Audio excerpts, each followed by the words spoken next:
இப்போ புரிஞ்சுக்கோங்க, கிறிஸ்தவ இங்கே தான் தவற விட்டது ஆண்டவரை. அப்போஸ்தலர் 2:38.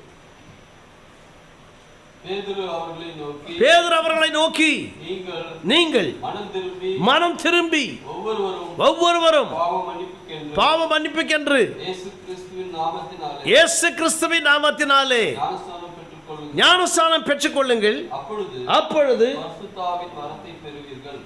பரிசுத்த ஆவியானவரே உங்களுக்கு வரமா கொடுக்கப்படுது. அங்கதான் திஸ் இஸ் டிஃபரன்ஸ். இது வேற. இது பரிசுத்த ஆவியினுடைய வரங்கள் அல்ல, பரிசுத்த ஆவியே உனக்கு வரமா வருது. இங்கதான் ரொம்ப பேர் பரிசுத்த ஆவியை பெறுவதற்கு தவற விட்டாங்க. எனக்கு வரம் இருக்குது, எனக்கு அது இருக்குது, எனக்கு இது இருக்குதுன்னு பேசுறது. வரமானது ஒரு கிஃப்ட், அவ்வளவுதான். ஒரு வரத்தை உனக்கு கொடுக்கிறார், அவரையே வரமா பெறுவது மகா பெரிய காரியம்.